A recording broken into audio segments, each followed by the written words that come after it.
Welcome to the Broken News PBS K36BW with your co-anchors,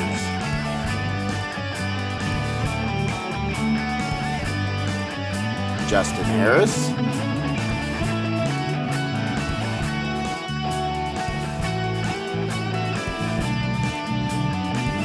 and Cody Best.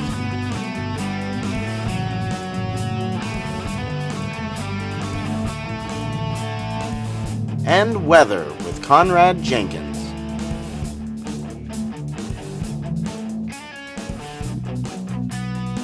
This is your Broken News. Are you ready for this? I'm ready.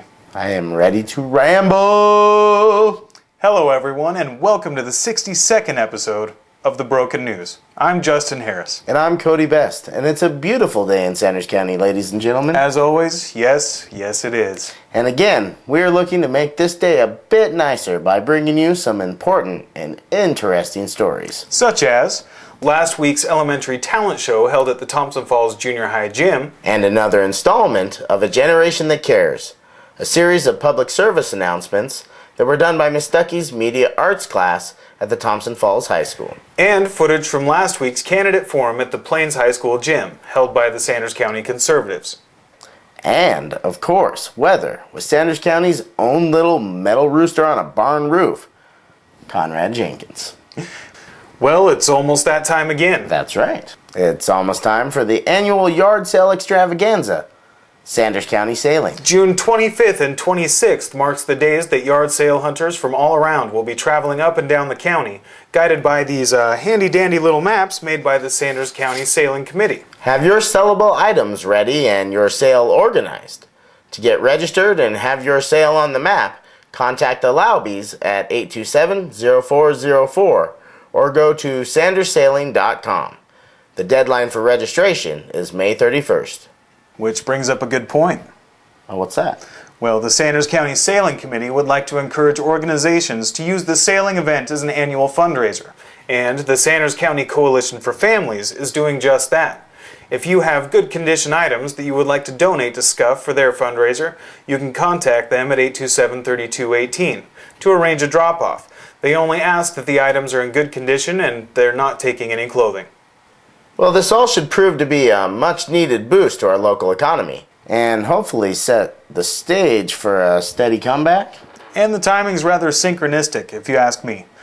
You may have heard of the new group dedicated to promoting businesses from Dixon to Heron called Tour 200. The group will be doing all kinds of marketing and advertising to direct tourists' attention to the gem that is our county.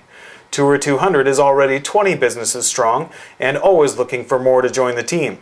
If you're interested in helping Tour 200 or would like to be a part, contact Katrina Campbell at 827-3559 or via email at manager@thompsonfallslodging.com.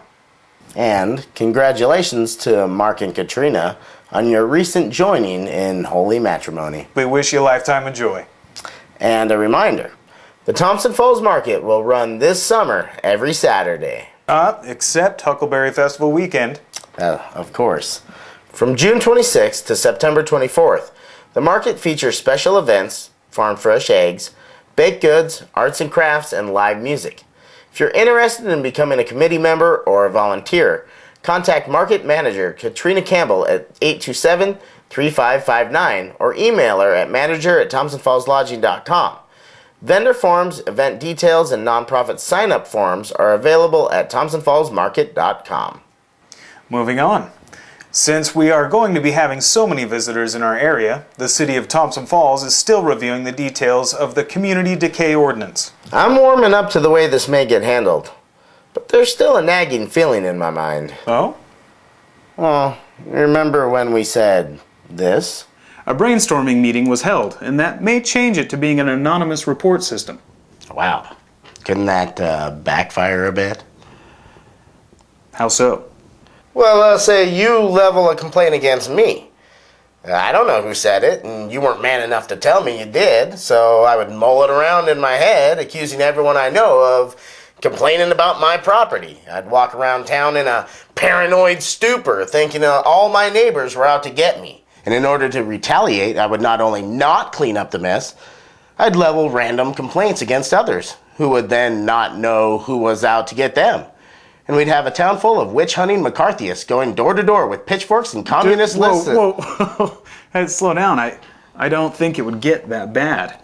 Unless there really were communist witches here. See, that's what I'm saying. Oh, I remember. And I understand your concerns, but we do need some kind of guidelines laid down in order to enforce at least a bare minimum of neatness. May wisdom and prudence continue to guide our officials in their process. Now let's take a look at next week's weather with walking weather vane Conrad Jenkins. Let's hear it, Conrad.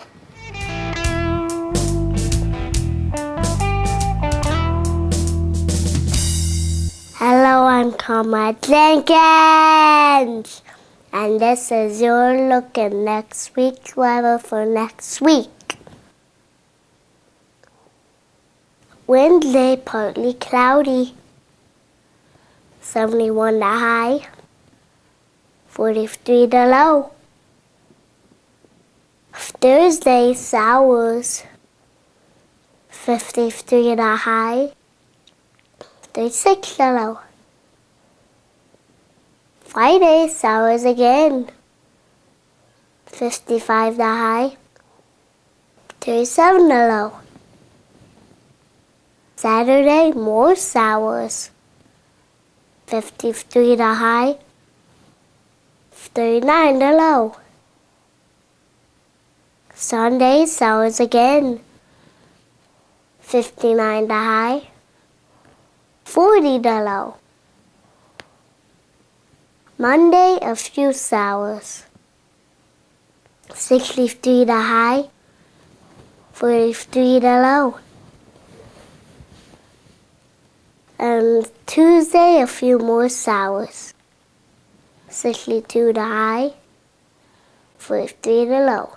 I'm Conrad Jenkins. That's the weather. Back to you.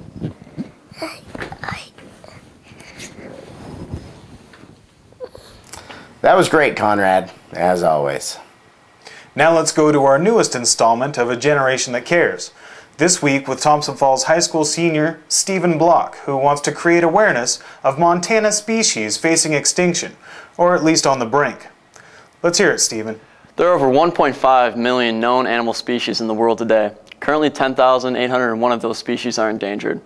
There are 5 different major reasons for the endangerment of species: climate change, disease, pollution, overexploration, and habitat loss. 3 of these 5 problems are human-caused, with 85% of that due to habitat loss. Habitat loss is purely caused by people expanding into the animal's environment. Animals in our very own backyard are endangered. Pallid sturgeon and white sturgeon have been around since prehistoric times, and now with rivers being dammed and the flow disrupted, the slow-flowing gravelly areas where the sturgeon used to spawn are now non-existent. If the sturgeon population continues to dwindle at its current pace, scientists say the population of the pallid sturgeon will be extinct by 2018 and the white sturgeon gone by 2035. For an animal to be on this earth for thousands of years and to suddenly have its species be on the brink of existence, it's not right and the problem needs to be addressed. 2 different species of birds that migrate through Montana are also in trouble: the least tern and the whooping crane. Nests in Montana are extremely rare, but the least tern's nests have been sighted in the Missouri River drainage, and the whooping crane has 2 nests sighted at the Fork Peck Reservoir. Through numerous years of conservation work, the Montana population has raised 51 tern pairs, producing 81 chicks. When the population has grown enough and remains stable, the tern will be ready to be brought off the endangered species list. For the whooping crane, the fight for survival is a little bit harder. But with efforts from the United States Wildlife and Park System to transplant different populations throughout the northern United States, the population is growing. The future for these birds is looking better. There have already been numerous positive rehabilitation and transplanting projects for endangered animals. The grizzly bear and bull trout were once endangered throughout Montana, but with successful attempts by the Montana Fish and Game, their populations have since recovered and are now threatened instead of endangered. People don't have the right to abolish an entire species for their own personal gain or opinions. Overexploration and habitat loss are the 2 main reasons animals become endangered. These are 2 human-caused reasons that could easily be avoided. Many animals are thought to be useless or non-important. However, every species fills its niche in our environment, and every species has a right to succeed and live on. If you'd like to learn more about these endangered species and find out how you could help, go to fwp.mt.gov. I'm Stephen Block, and I'm part of A Generation That Cares. Thank you, Stephen. It's great to see young students care so much about the world around them.